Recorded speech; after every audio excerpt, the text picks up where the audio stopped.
Welcome, everyone. Today is November 20th, 2019. I'm Dr. Terry Hildebrandt, the Director of Evidence-Based Coaching at the Fielding Graduate University. And tonight we have an esteemed panel of attorneys who also are professional coaches and doing practice both in law and in coaching. And we're excited to talk about today's webinar. It's the Evidence-Based Coaching Professional Series Webinar, Coaching in the Legal Profession. And tonight we have Banks Pecht, Dennis White, and Jeff Schneider. They are all either current students and or alums of Fielding's various programs. And we're very excited to have all of them here to talk about this important topic. One of the things we're doing at Fielding, and if you listen to our previous professional series webinars, is we believe that coaching has application in all professions. And tonight we're talking about the legal profession and how important coaching is to this important area and how coaching can really make a difference. So we're going to launch with some questions for our panel and later open it up for questions from the audience. So our first question is, and this is for each of the panelists to introduce themselves and begin our webinar tonight, is tell us about your journey of incorporating coaching into your work as an attorney. And why don't we begin with Banks. Oh, okay. Thanks, Terry. Well, I'm going to be a classic lawyer, and I'm going to reframe your question. So in my case, it's less about how I incorporate coaching into my lawyering than it is how I incorporate lawyering into my coaching. So if you don't mind that I reframe it that way. Absolutely. I am almost exclusively coaching now. I came to coaching after a career in commercial litigation with a global law firm, with a detour then with about a decade in retained executive search, where I worked with private equity firms to help them fill financial services and tech roles. And what I have found in coaching is this beautiful synergy between the law and coaching, but a really important distinction. And that is that as a lawyer, we are counselors. So our job is to advise. And one of the habits that I had to break in my training at Fielding, and my cohort members will laugh to this day about it, is trying not to immediately jump to solving the problem. So for me, coaching and the law is a symbiosis between exploration and wearing the hat of facilitation, and then also having an advanced degree and asking good questions, because that really is what we're trained to do, and having a variety of questioning frameworks that I can draw from exploration to deposition to cross-examination and a variety of other areas. My clients may not even know that I'm doing it, but being able to pull these different tools out when I want to can help me get the information I need to facilitate my client. Always being mindful, and I'll come back to this, of how incredibly fine the line is between coaching and advising sometimes, and the additional duties that accrue to that if you are practicing as an attorney versus a coach. So that's my answer. Excellent. Thank you, Banks. Let's hear from Jeff Schneider. So I'll also just slightly reframe it, or I'll address your question, but the answer is that I don't think that I incorporated coaching so much in being a lawyer. I have a very different background than Banks as a lawyer. So I was never involved. I never did litigation or go to court. Didn't really fight over anything. My career was what they would call transactional lawyers, dealing with putting deals together. I was also general counsel, which is is a legal counselor more than like a litigator. So I was already predisposed towards standing in that role as trusted advisor. I think the biggest difficulty in the transition from lawyer to coach is moving from the head to the heart. Because your job as a lawyer, whether you're a litigator like Banks or you're a transaction lawyer like I am or I was, it's all about kind of trying to keep emotion out of it and trying to look at everything from a rational and strategic way, which of course should not be the go-to place for us as coaches. Great. Thank you, Jeff. So Dennis is also one of the faculty in our evidence-based coaching certificate program. So welcome, Dennis. Thanks, Terry. Yeah, so my journey is a bit different. I guess everyone's story is. I actually began to go to law school part-time at night many years ago when I was working in the human resources field. By the time I completed school and got admitted to the bar, I was sort of down the track on a human resources career that I liked. So I didn't really want to go back and practice law full-time. But what I did is I incorporated into my work, of course, in human resources, labor relations, there's opportunities to use the law. And I found that depending on where I was and what size business I was working in, I wound up being kind of like Jeff, kind of like a general counsel, because I was the only lawyer they had. So I would get involved in real estate deals and acquisition deals and zoning and general litigation that was coming against the company. So I did a lot of that kind of stuff, but I primarily was always human resources and labor relations. And then about 5 years ago, I retired from the corporate world, and I have a daughter who's an attorney. And so she wanted me to form a partnership with her, and I've been working with her since then. And we do a lot of personal injury work. I do some wills and some general business work with some small businesses, but primarily we do personal injury stuff where we go to trial and that kind of thing, which is a lot of fun. My daughter's the brains of the outfit, and I go and file motions and track down witnesses and stuff like that. But anyway, over the years, what I realized is that, and I didn't know it was coaching at the time. Later, I learned that it was coaching to help internal clients, and then I'll talk about external clients. The internal clients typically in a corporation tended to be an executive, a manager that was involved in some sort of legal issue, and I was trying to help them through it. So using coaching principles to say, what do you really want? What do you really need? What are the options? These kind of things was an approach that helped. And also then, since we've been practicing law as personal injury, being a plaintiff in a personal injury case is a very stressful thing. And so clients need coaching to get them through that process and help them in some ways disconnect a little bit from the emotion so they can be honest about what they really want, what they really need, what are the options, what are the potential outcomes. So I find that coaching clients in that situation is a good application of coaching principle. And then I do a lot of mediation. Most of my time in legal work is around mediation. And so again, I feel like mediation is coaching two clients, two people at once. And so I see that really all the time, where they have to be coached to get them to a place where they can maybe resolve a dispute. So that's what's been going on with me. Great. Well, thank you, Dennis. So how is coaching lawyers different than coaching executives? And I know some of you have worked coaching lawyers. Maybe not all of you have, but who would like to start with this question? Well, why don't I start? I bullet pointed some of the unique aspects of coaching lawyers and law firms in our blog. And there are quite a bit of differences, and I've had a lot of experience coaching lawyers.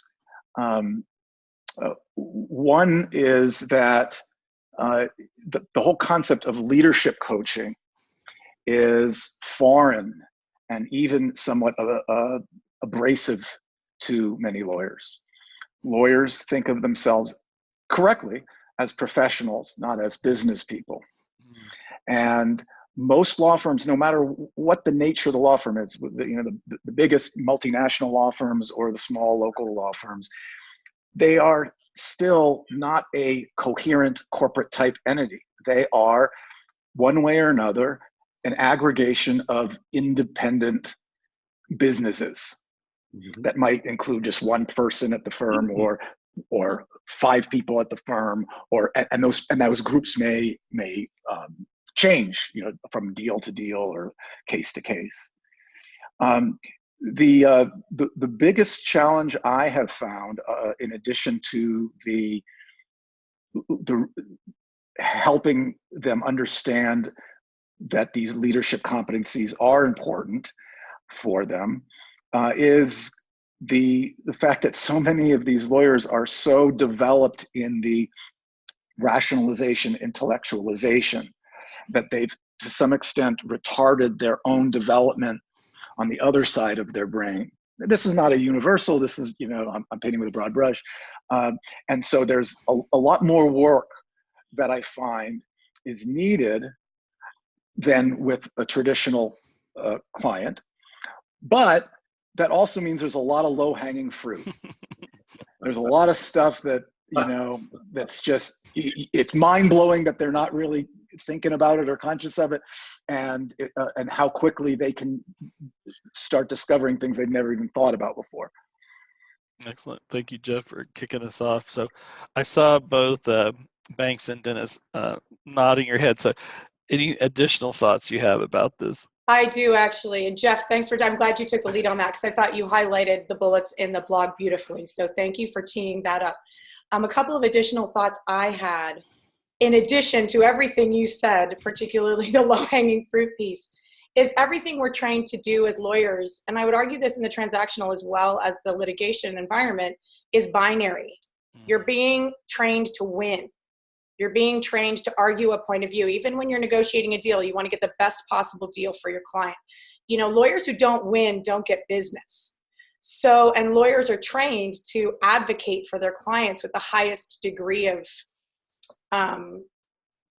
assiduousness, if that's a word. I'm losing my word on that one. And I think what I see a lot of times are a couple of different things there. First of all, with this binary approach is I need to win, and that can be a lot of command and control leadership. So you see that a lot, and I've seen it with my clients and their firms and who they're working with in terms of do this because I said so, and I'm paying you X amount of dollars, and you should be motivated by what I'm paying you. So getting people more tuned into their values, why people are doing what they're doing, can help increase motivation. Also helping people break out of this black and white thinking, some non-binary thinking. Because to a lot of my lawyers, collaboration equals weakness. So because everything they've ever done is competitive. So collaboration is actually, I have to help them understand the power in collaboration. That 1 + 1 can equal 4. It doesn't have to be, you're fighting over the value of a penny. The other piece that I see with my clients is a misconception of advocacy and aggression.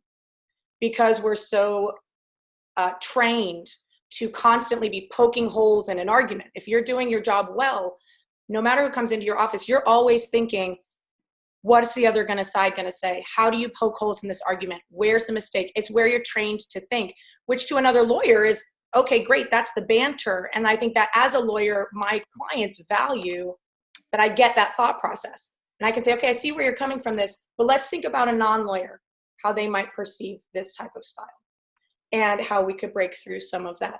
So, really helping, again, Jeff, I loved how you said, the journey from the head to the heart is starting to understand. I do a lot of work also around the neuroscience of decision-making and how human beings are neurobiologically emotion-driven decision makers.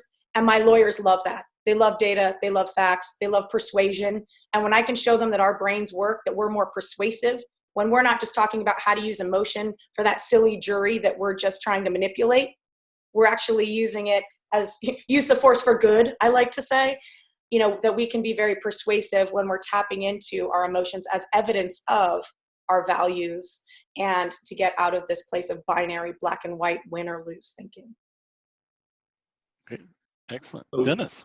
Yes, so there's actually some things that in our legal training that should make us good candidates to be coached.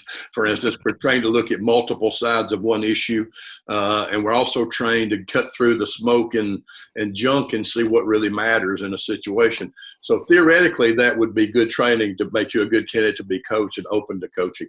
And I think it's not, there's no blanket statements, but for some people, they get that and some they don't. And one of the things that I think it's maybe true also for anyone who's highly trained in a particular area. It could be finance, it could be engineering, maybe even IT, and they sometimes will have a tendency to say, "Well, I'm the one who's been trained here. I'm the one who knows the answers. You should listen to me." And they sometimes struggle with bringing other people along. They just say people should accept what I tell them. And so one of the challenges that I've had dealing with some lawyers is to say, you got to understand that you got to bring, and the bank said, the non-lawyer, you got to bring the non-lawyer along with you. Often that will be your client, even within a corporation. So I think that there's some challenges like that, that we work on. And I do think that when I do work with lawyers, it will typically be something lacking in the interpersonal skills, and that willingness to try to, the head to the heart is a great way to put it.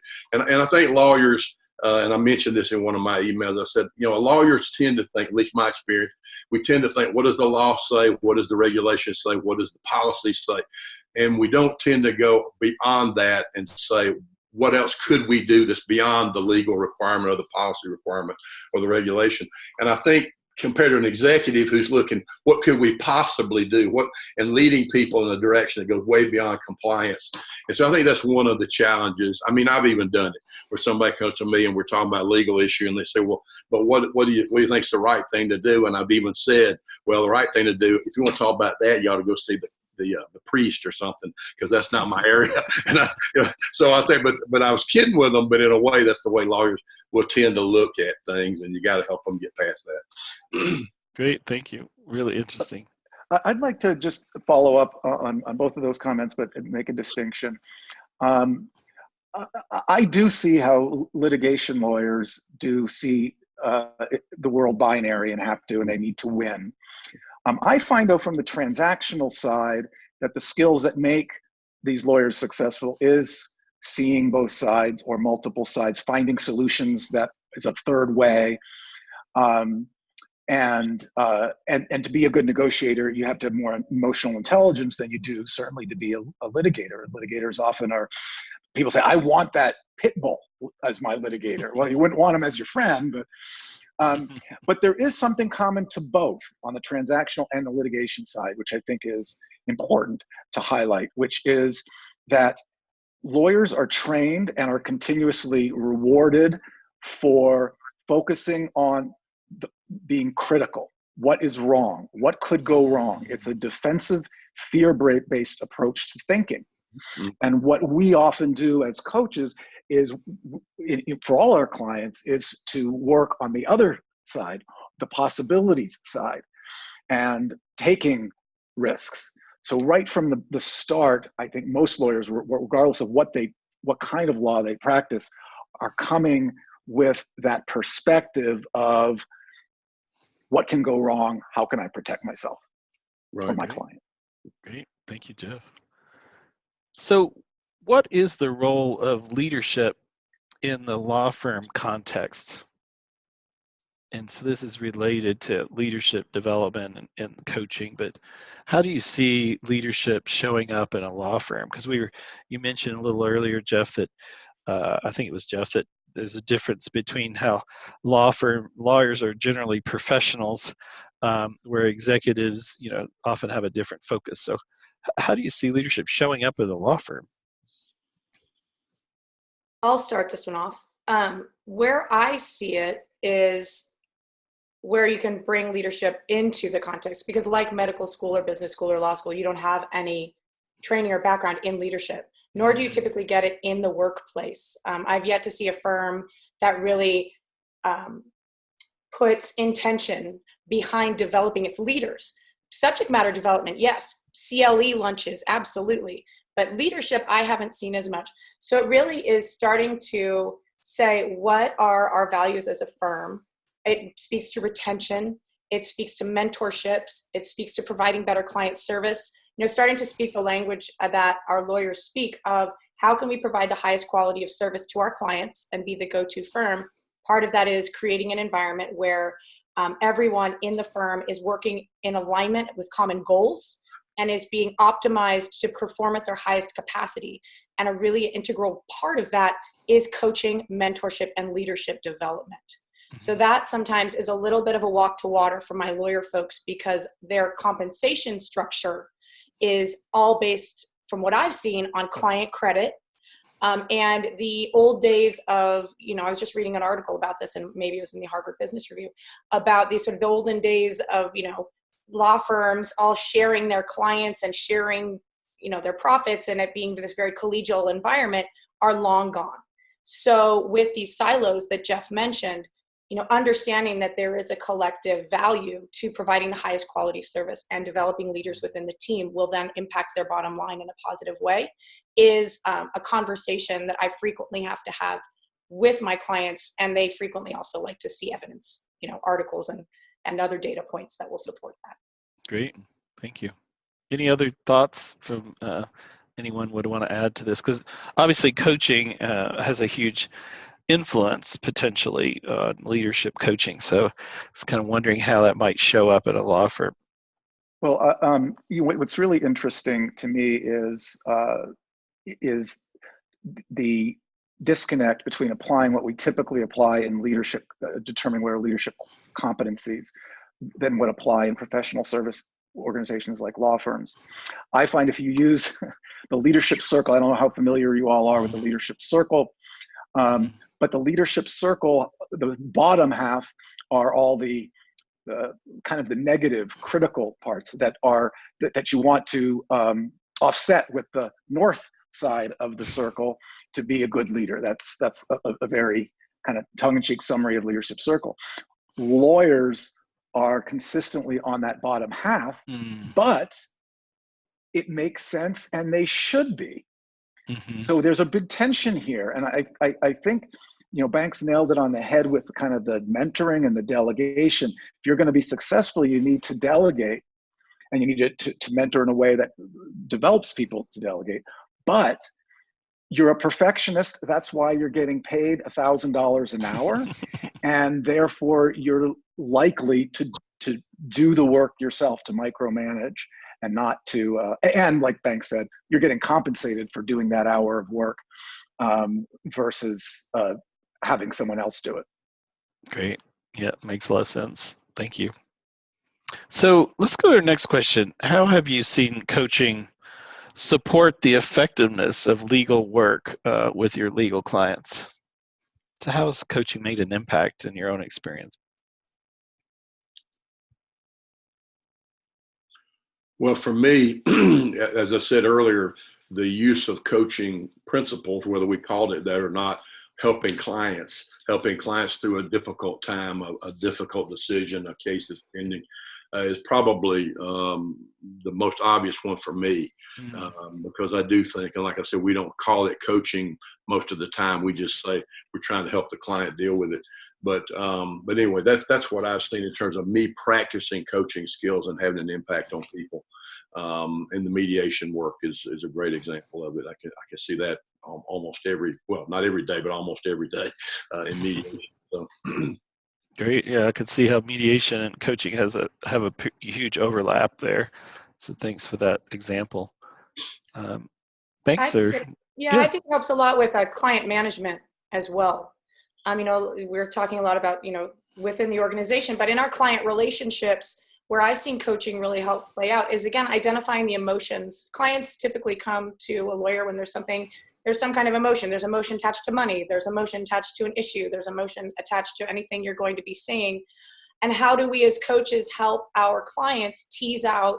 I like to use the legal scales analysis because that's where I live. In the law, you have the law and you have the facts, and you try to understand how the two apply to one another.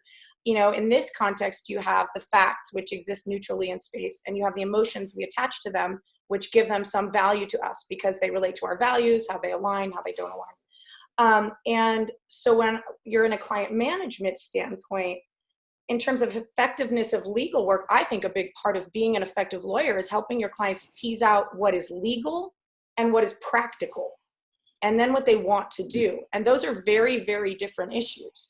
You can have a conversation where, practically this makes the most sense. Legally, you might have a claim. Legally, you might be able to push this or that a little bit.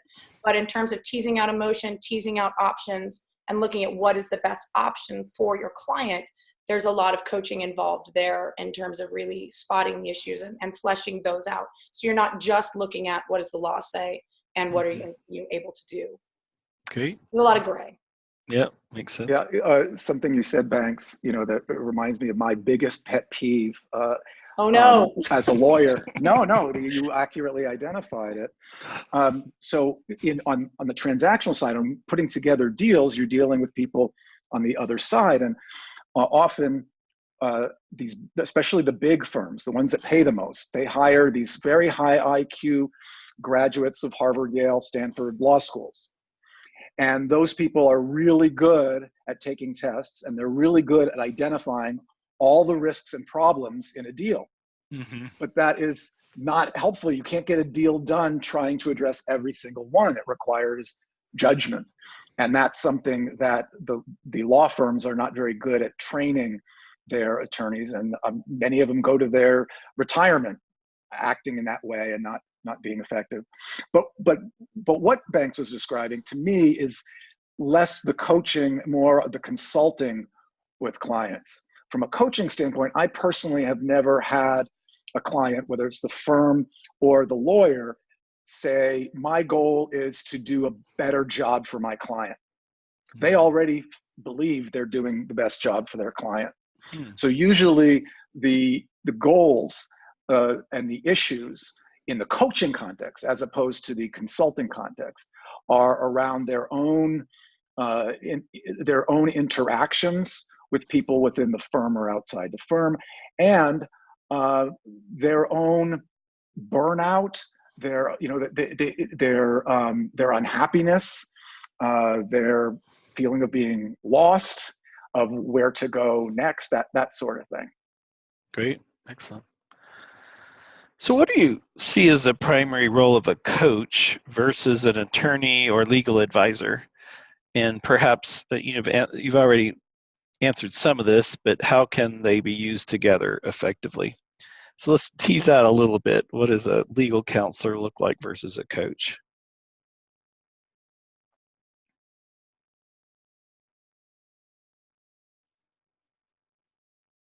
And maybe there's overlap, so that's always a possibility too. It's a very interesting question, but from a practical standpoint, I can't see wearing both hats at the same time. I do see aspects, maybe that's what you were getting at. What aspects making a lawyer more successful from coaching? As coaches, probably our biggest biggest arsenal is being able to ask provocative questions, and I think that that is helpful for lawyers as well. But I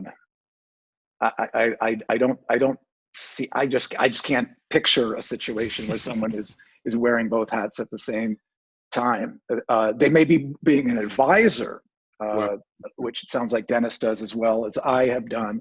You're not just a hired gun. You're an advisor.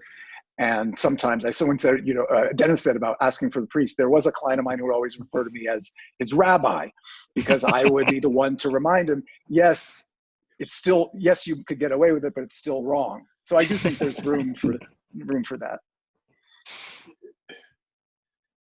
Any other thoughts on this one? The difference between the role of a coach versus an attorney or legal advisor? Yeah, I'm really with Jeff on this one. I can't see the two blending too terribly much. And in fact, on my engagement documents, it's all bold caps all over the place that this is in no way, shape, or form intended to create a lawyer-client relationship. And I frequently say, I'm your coach. They'd say, what should I do here? I'm your coach. I'm not your lawyer. What do you think you should do?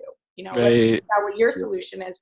Because as lawyers, the structure that I like to think of is we're taught to issue spot, which I definitely do as a coach. That is some overlap, is to help my clients identify what the real issue is. That could be the journey from the head to the heart. That's asking powerful questions. That's all of the coaching core competencies go to issue spotting, and then fleshing out what they want to do about it. But then as lawyers, we go to issue, analyzation, conclusion, and then advice, which is pretty much anathema to most of what we want to do as a coach.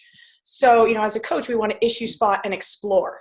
Right. So that's really how, and then facilitate our clients' wisdom and their goals and action steps, and then act as their partner, as their accountability partner as we practice it. So there's such different frameworks that in my brain, I almost feel like I make a switch. Now, having said that, there will be times where if I'm advising a client and they are a lawyer or not and decide that they want to, embark on a new enterprise or something like that, I might say, okay, putting my lawyer hat on, here are some things you might want to think about in terms of, I'll make it super simple, choice of entity, taxation, all of these pieces that I have in my brain from having passed the bar exam, lo, these many years ago.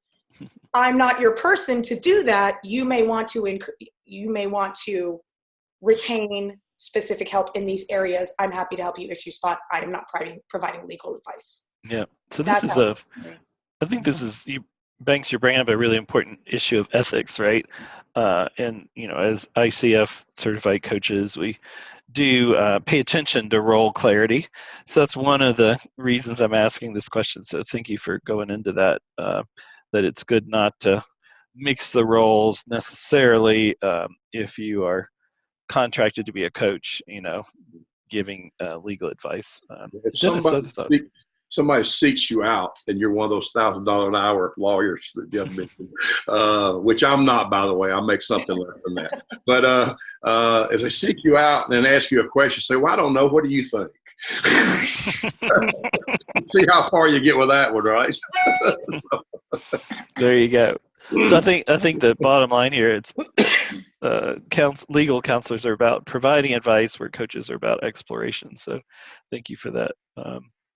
So what do you think are the best ways attorneys can leverage coaching in their work?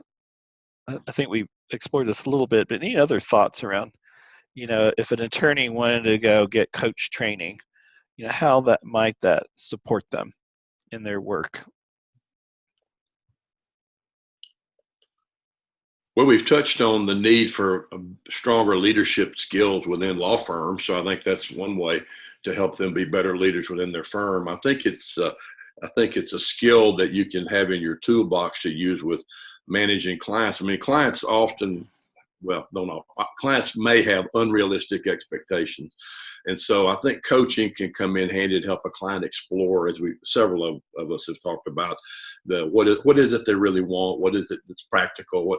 I think coaching skills can help with that part of it also. Yeah, makes sense. Any other thoughts on this one? The only situation I could really see being a coach helping your profession as a lawyer is in the larger firms if you want to be in a leadership role.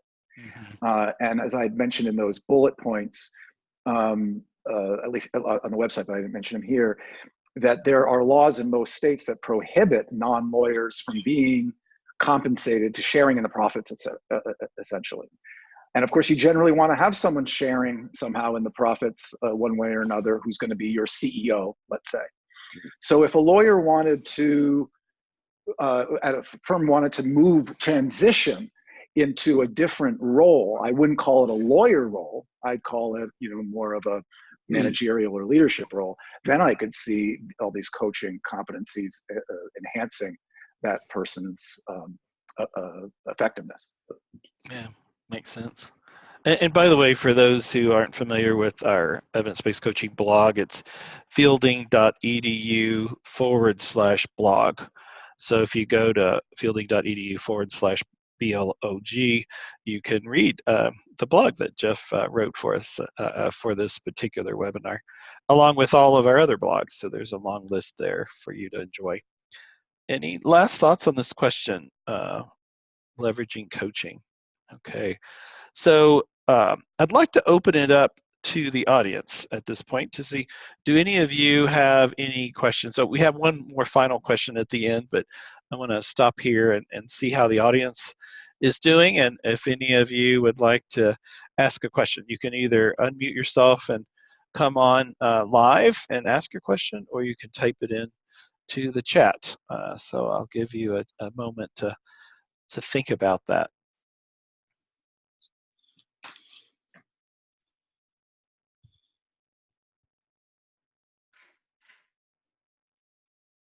Any curiosities for our panel tonight? And while you guys are thinking, I'm going to ask this one final question.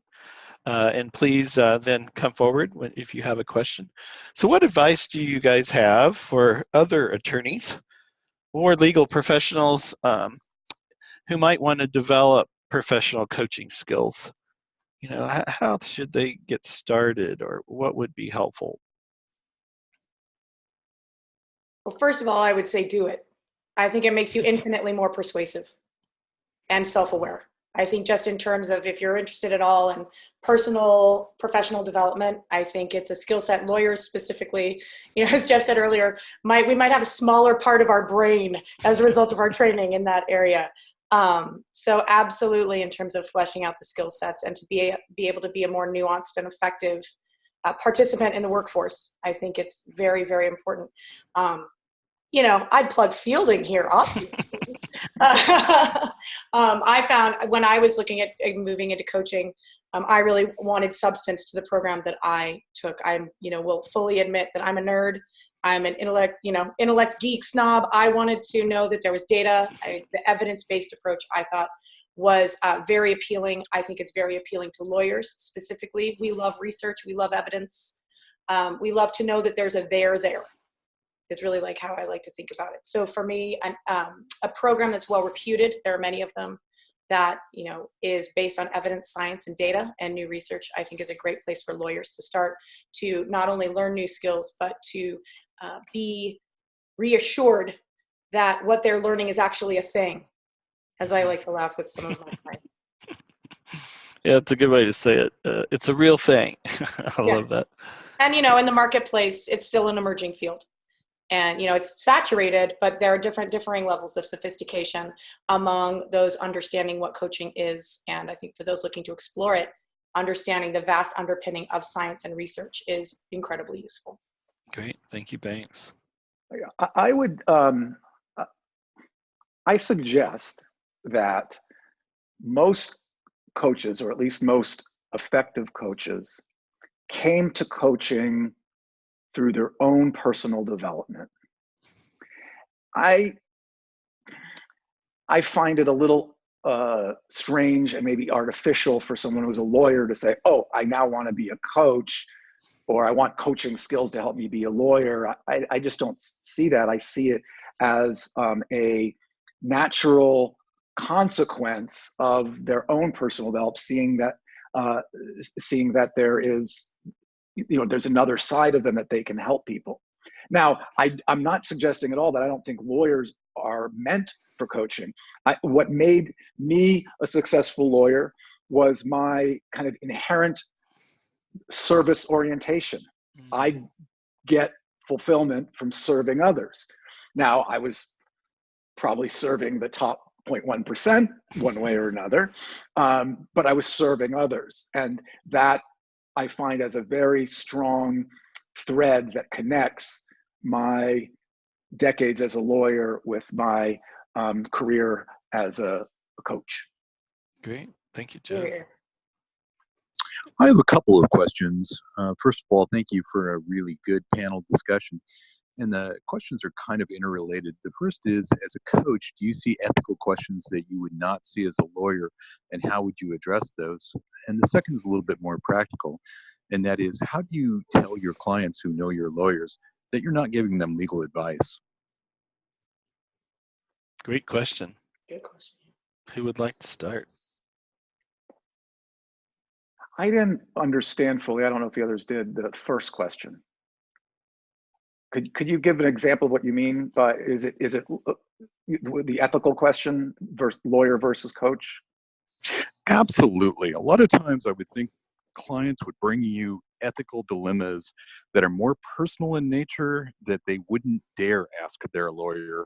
And that's what I'm kind of wrestling with. It's kind of an interesting question for me. If you see those type of questions, and how would you answer them differently as a coach than as a lawyer? Or maybe you wouldn't.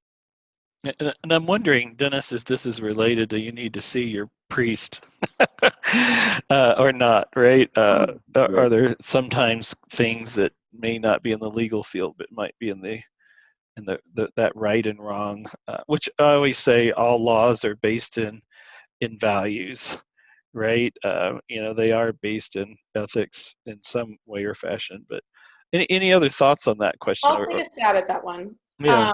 And again, I think I'm seeing where you're going with this, and if I'm not, please push back on me to be more clear. Believe it or not, as attorneys, we have a higher ethical standard than we do as coaches. And I know that's going to come as a shock to many people, but there is a whole section of the bar on ethics and what responsibilities inure to us as attorneys, which is why in the contracting stage, it is so incredibly important to clarify that you are being retained as a coach, not as an attorney, because it directly impacts, and this is also in my engagement documents, so for anyone thinking of doing this who is also a lawyer, your confidentiality obligations are very different as a lawyer than they are as a coach. Mm-hmm. And in terms of being a mandatory reporter, or what it means to work on behalf of your client and what your obligations are when you know there may or may not be a law being broken. So I think where you go with that, in terms of how to approach that with a client, and I think this also speaks to your second question, which was, if I remember correctly, how do you let them know that you're serving as an attorney, not as a coach, is exactly that. You have to have incredibly clear communication with your client that is ongoing and continuous. At least that's what I've found to be true. And I need to be very, very clear and very mindful and very in the moment in terms of managing, am I a coach right now, or am I acting as an attorney? So I will say, I am not your attorney. You may want to consult an attorney for that. Or there may be an issue there that's worth exploring with someone. Mm-hmm. And again, in contracting the relationship, this is coming up on something where we might be hitting a little fuzzy area between whether I'm your coach or your lawyer. Let me just clarify, if I were your lawyer, this would be where we would go. We're not doing that.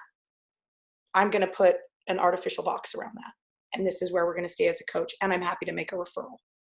Does that answer your question at all? It does. Thank you both. It was a great response. Anyone else want to add anything? I mean, generally, I keep my legal work and my coaching work separated. And I do think what Mike said is important about being extremely careful to make sure in the contracting phase of either endeavor that you're very clear about what you're going to provide and what you're not going to provide. So I haven't faced that problem much, if at all. So, but I do think it's difficult for if you're dealing with someone and you are in some ways they're seeing you as their attorney, and at the same time you're trying to do some coaching. I think it gets too complicated for me to handle. So I don't think I think we're all saying that's one that we probably would stay away from. So there is one advantage to wearing both hats, purportedly wearing both hats, is, and I haven't done this even though I've been asked to, because some of my clients are politicians, and politicians, there's a lot of rules about what has to be shared publicly. Do the emails between that mayor and me need to be accessible under a request?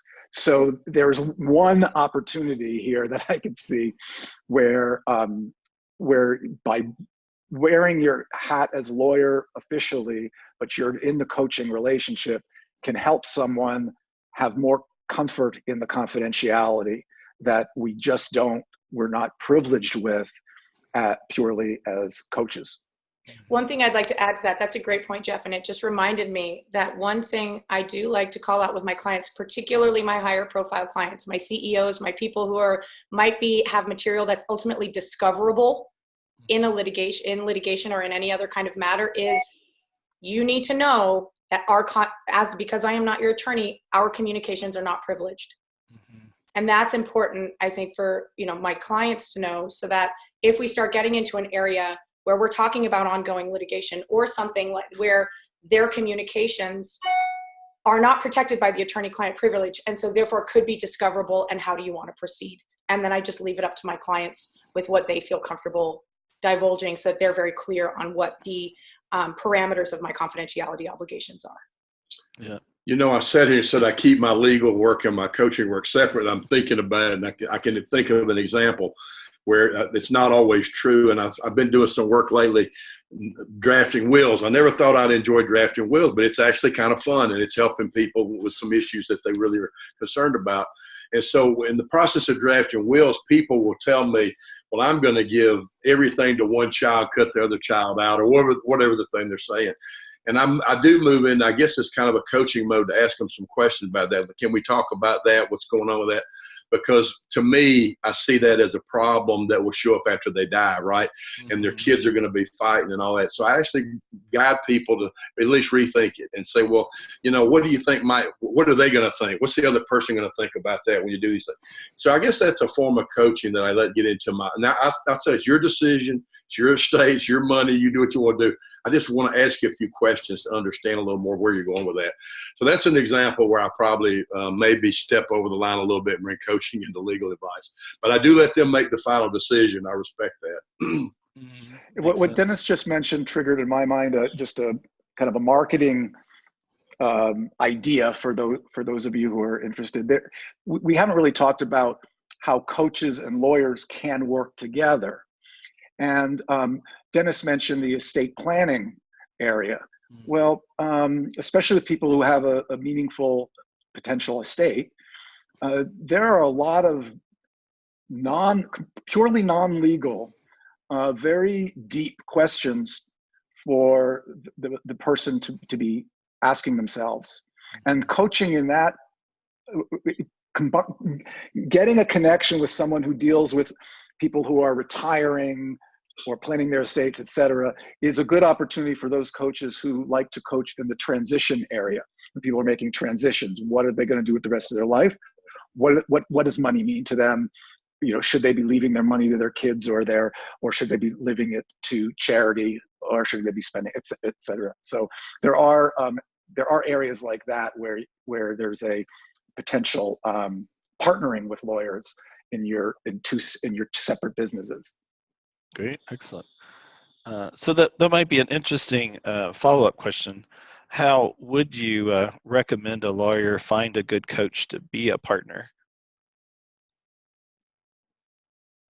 Did you mean a coach to find a lawyer to be a partner, or a lawyer to find a coach to be a partner? A lawyer to find, well, let's do both ways, actually. I was starting with, a lawyer who might want a coach that can explore more of those deeper personal questions, and when might, let's start with that. But then the second question will be, how should coaches partner with lawyers? Because there are probably times where coaches need to refer to a lawyer, right?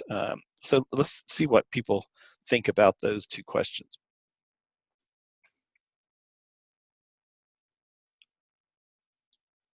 I mean, for me, it just goes back to your referral network. It's just kind of referrals 101, who, and really, thinking about not only the matter at hand, but also the approach and what you know about that client and who might be a fit with your work style, and staying active in the professional community. I know for me, I'm active not only in the coaching community, but I'm also active in, our bar association, and, keeping my license current and making sure that my professional relationships with lawyers in the community is current and sound, and that I know what people are doing and who practices in a way that is in alignment with what, I think my clients are trying to accomplish. Does that answer your question, Terry? Yeah. So how might you build your referral network? Let's say you're an attorney on the call today and you don't really know any great coaches. Where would you start? Local ICF chapter. Yeah. Oh, okay. I would say, yeah. Great. And for those who don't, what's in there? So for those who don't know ICF, it's the International Coach Federation, which fielding's accredited through them, along with many other coaching schools. What about the other side? When do you think a coach needs to refer? Like, what might be some sticky situations that might come up where partnering with a lawyer might be a good idea?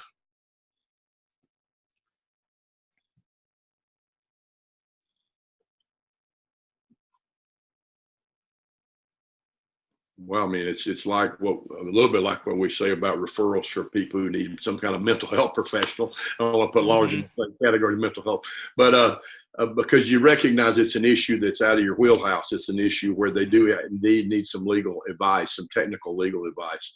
And so I think helping them, maybe form what the issue is, and then tell them where they can go to get that help would be kind of what I would be looking at. Yeah, I know one area that has come up in the past is around divorce. How deeply as a coach should you get into that, right? Because there's so many legal issues that can be landmines, and being careful, with giving advice for sure, but even exploring some of those issues that might really have more of a legal impact, possibly even business formation, I think, is another one that I've seen. Someone's trying to understand what is the best legal structure in business coaching. That's highly dependent on probably both a lawyer and an accountant, right? We might have actually two referrals there. But I agree with you, Dennis, right? It's knowing the limits, I think, of your expertise and not going there and getting into trouble. But sometimes these things kind of sneak up on you. You start talking about a divorce situation and you think it's a coaching issue, but there's certainly some important legal issues. No, I agree with that. And I do some divorce mediation as well. And I'm very careful to, hopefully, I like it when both sides are represented. I get very nervous when one side's represented, the other isn't. But my role in being there is not giving legal advice. And so I may ask questions like, all right, counselor, what do you think the court's going to do with this? What do you think? That kind of thing.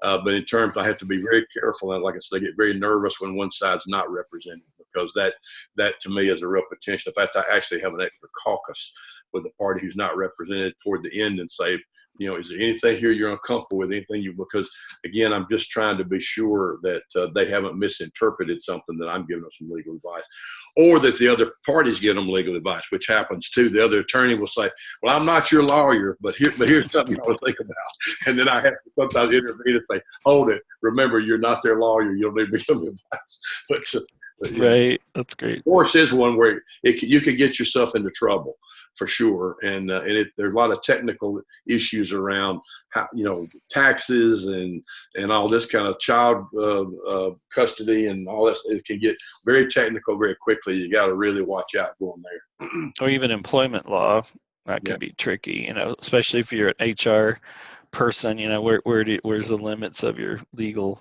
capability. We did have one more question that was typed in, and I've been asked to read this from our participant tonight, is what are best practices and approaches to providing or framing differing and diverse perspectives. So there's a kind of number of ways they would like to hear best practices around diverse perspectives, encouraging collaboration, and leadership development. And she gives an example here, let's say among scholar researchers, practitioners, and legal professionals. So are there any differing perspectives or collaborations and maybe leadership development best practices that you guys have seen in that space? And maybe we could make it specific to legal. If you're working with a law firm, how do you develop leaders in a law firm, and how might coaching play a role in that? Well, there's a lot of pieces to this question, and I'd like to address one specific one, which I think is quite an interesting finding. And I'm part of a team that's coaching a multinational law firm in this regard. All this stuff in the workplace about promoting diversity has been shown to be an absolute failure. It seems counterintuitive, but having these programs on diversity and inclusion haven't made a dent. There is a theory that the best way to help with diversity, especially so in law firms, the diversity isn't generally a problem at the lower end. Firms will hire half of the people they hire or more are female and minorities, people of color, etc. But when you get up to the partnership level, there's very few. It's still a kind of a white man's world. Mm-hmm. And the theory is that, with some backup for it, that the best way to promote to get more diversity up at the senior levels is to have a developmental approach to your organization. So if you put in intentional developmental processes in place and mindsets in place, which is part of what leadership is, that it'll help everybody, but it will disproportionately help those who don't get the informal mentoring and the informal opportunities to get more career development. And so those are kind of putting together this diversity question with the developmental question, which I find quite interesting.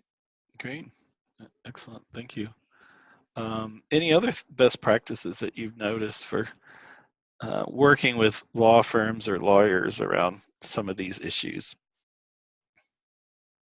I don't know if these are best practices exactly, but kind of coaching approaches that I've found effective with people that I've used a lot are appreciative coaching is a model that I've found to be very useful, particularly as it was highlighted earlier. We as lawyers are, cataclysmic thinkers. That's how we're trained. What's the worst possible scenario and how do we protect our client from it? So appreciative coaching can be a great way from a neuroscientific standpoint to start to rewire into looking at what's the best possible scenario. How do we manifest that? How do we create that? How do we take some manageable risks? Cognitive behavioral therapy. That approach is one I really like.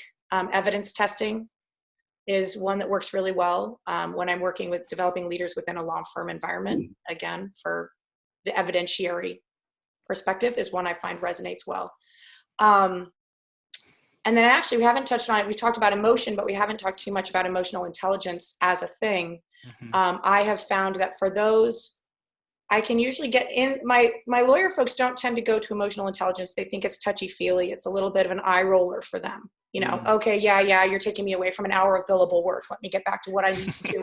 Or worse yet, you're taking my associates away from multiple hours of billable work. So if I can get my folks, this happens with my engineers too, incidentally. If I can get them on board with the neuroscience of how humans make decisions and how we are emotion-based decision makers and how that can make them more effective as advocates, as leaders, put more dollars in their pocket, make for a better work environment, increase their retention from a developmental standpoint. Jeff, I love your information. I'd love to get the links to that research. That's fascinating. From all of these points of view, that a higher degree of emotional intelligence is key to overall success, and personal and professional. If I can get them on board with the neuroscience, I can then usually pull them along to, looking at, I'm certified in EQI or whatever, is the tool you use to start to develop higher emotional intelligence in the workplace in conjunction with more traditional leadership capacity. Great. So I don't know if those are best practices, but there's some coaching approaches that I've found effective. Excellent. Thank you. To add to that, it's adult learning theory. Adults are going to learn if they see the benefit. If they see a benefit to the learning the new skill or in the approach, they're interested. If it's something in the abstract they can't see they're going to use, it's going to be much more difficult. So I think everything Mike said is about showing them how this is actually going to help them, and that makes it. And so that encourages the collaboration. Great. Well, thank and you all. I'll add one more tool, which I think is tremendous, which is the immunity to change tool. We don't have the time to go into much depth about it today, but it's effective in many situations, but it's very effective when you're dealing with the kind of person that Banks was just talking about, getting them from the tangible, rational goal and ultimately taking them through a journey where they will actually get in touch with kind of their subconscious, their own self-protection. Great, excellent. And for those who haven't heard about immunity change, it's a book by Robert Keegan and Lisa Leahy. So if you want to check it out, check out the book Immunity to Change. They're Harvard developmental psychologists. So thank you all for attending tonight, both our guests and our panelists, and we will be posting this on our website. And again, if any of you have further questions, feel free to reach out to me, and I'll forward those to our panelists. And I'm at thildebrandt@fielding.edu. I just have one other quick announcement that I'd like to share. If you are not yet part of our extended community of practice at Fielding, anyone is welcome to join. And it's easy to do so. You go to coach.fielding.edu. So this is the website that will pop up. And if you click on Coaching Community of Practice, you'll learn about all the different things that are available to our community of practice members. You do not need to be a Fielding student or alum to join. Anyone is welcome in the world. All you have to do is click on the subscribe button, and you will receive notifications in your email box, whatever email you choose, regarding our twice-a-month webinars. So we really look forward to hearing from you and having you participate in that activity going forward. Also, if you're interested in learning about Fielding's coach training programs, you can go to coach.fielding.edu and learn more about what we believe in evidence-based coaching is and how it works and how you too can become an evidence-based coach. So thank you all for attending, and I just want to thank our panelists one more time. Thank you all for sharing your wisdom and insights and experiences, and we look forward to hearing from you in the future. Thank you. It was a lot of fun. It's been a pleasure. Bye. Bye now.